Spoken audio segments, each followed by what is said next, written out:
안녕하세요. 저는 아일린입니다. Primeiramente, parabéns por ter escolhido estudar coreano. Essa aula é uma aula introdutória ao curso de iniciantes no coreano. E a primeira aula a gente vai falar sobre o Hangul, é uma introdução ao alfabeto coreano, que se chama Hangul, tá?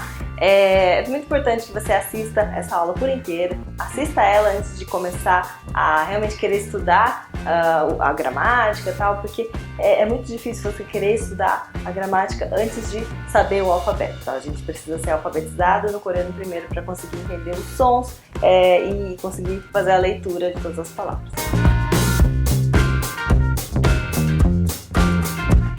Nessa aula eu não vou mostrar exatamente, olha, o Hangul é isso, isso, aquilo. Não, eu vou mostrar um método aqui que eu mesma desenvolvi para que vocês entendam a partir do próprio raciocínio lógico de vocês, entendam como é o Hangul, né, e como que é a lógica dele, ok? Então vamos lá!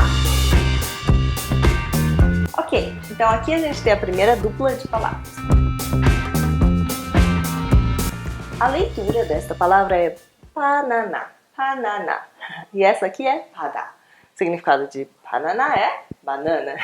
E bada é mar. Primeiramente, eu queria que vocês identificassem, olhando essas duas palavras, que vocês identificassem alguma coisa que tenha semelhante e o que tem de diferente, tá?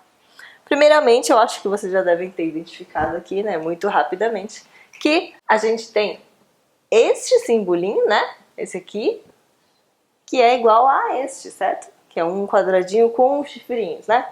Esse quadradinho com chifrinhos aparece duas vezes aqui. E também tem, o que? Tem mais esse aqui, né, ele tá aparecendo várias vezes, né? Esse negocinho, esse risco com um narizinho, né? Ele aparece aqui, ó. 3 vezes, aqui, aqui, aqui e aqui, mais 2 vezes, né? Então, tá repetindo. E o que mais? Tem esse Lzinho também, tá repetindo 2 vezes, né? Agora, vamos identificar, relacionando esses símbolos, né, o Hangul, com a leitura, tá? Então, aqui a gente tem o quê? Essa letrinha com chifrinho, o quadradinho com chifrinho, que também se repete aqui, e o que repete também aqui? É o B, certo? Então a primeira coisa que a gente identifica, que este símbolo aqui é o quê? É o B. Olha que legal. Identificamos alguma coisa. Em seguida, que a gente falou aqui, ó, tá repetindo 3 vezes esse negocinho estranho, ó, que é isto, né? É um risco com o narizinho para frente. Ele tá se repetindo aqui e aqui. Na transcrição aqui a gente vê que tá repetindo o A, certo? O A. Tá ficando fácil, né? Então isso quer dizer que esse símbolo com o narizinho, né? O risco com o narizinho é o A. Continuando, aqui a gente tem o quê? Esse Lzinho, né? Que não é um L, claro. É um Lzinho que tem som de N, certo? É o N que tá repetindo aqui 2 vezes.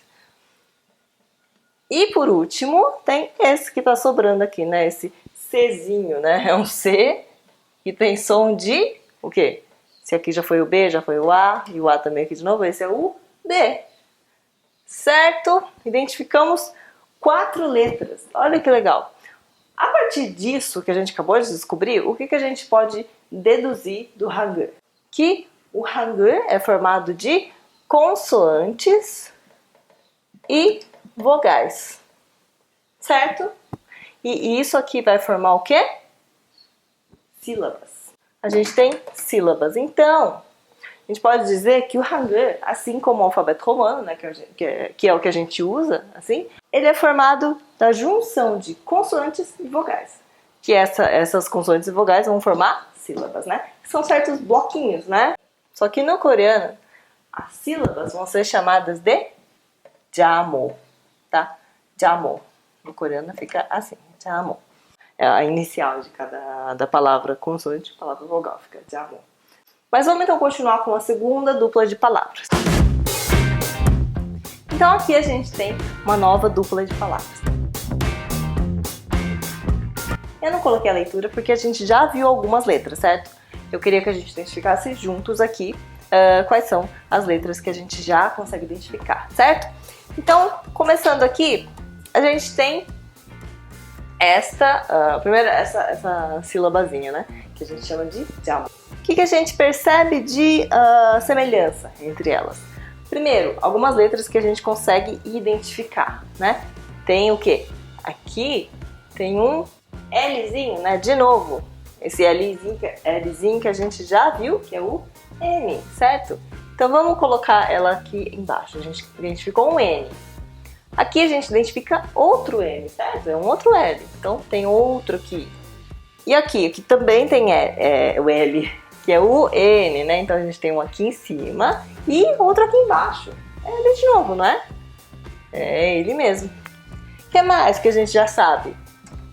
Esse, né? Esse é o A, é o risquinho com o nariz para frente. Esse é o A. E o que a gente não identificou até o momento? Este símbolo aqui, né? Que é um risco com o nariz para baixo. E aqui ele se repete, né? E ele é muito parecido com o A, né?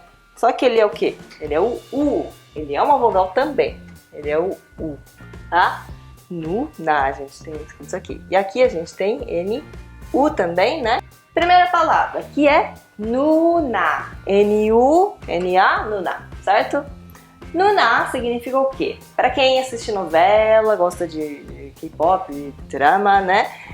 Já deve ter ouvido falar de Nuna. Nuna é irmã mais velha, certo? Mas a irmã mais velha para quem? Para mulher, para homem? Para homem, né? É tipo mana, ô irmã, né? No português a gente não fala irmã, né? A gente chama pelo nome, né? Nuna, então, é um pronome de tratamento para homens que vão chamar a irmã, né? Irmã mais velha ou uma amiga muito próxima que é mais velha, vai chamar de Nuna. Então, por exemplo, se eu tivesse um irmão mais novo, ele me chamaria de Nuna, né? Mas eu não tenho irmão mais novo, eu tenho uma irmã mais velha. Irmã mais velha, para mulher vai ser Onni, né? Então, eu chamaria minha irmã de Onni, Yogiwa, né? Tipo isso. Nuna, então, seria para irmã mais velha para homem. E aqui a gente tem N-U-N, nun, né? A pronúncia vai ser nun. Ó, o N vai ficar aqui no dente, nun, e não num, tá? No português, normalmente a gente lê isso e vai falar num, né? Num, de nunca, por exemplo. Mas no coreano, o N vai ficar paradinho aqui na língua, ó. Nun, tá? Nun. Nun significa olho ou neve, dependendo do contexto, tá? Significa as duas coisas.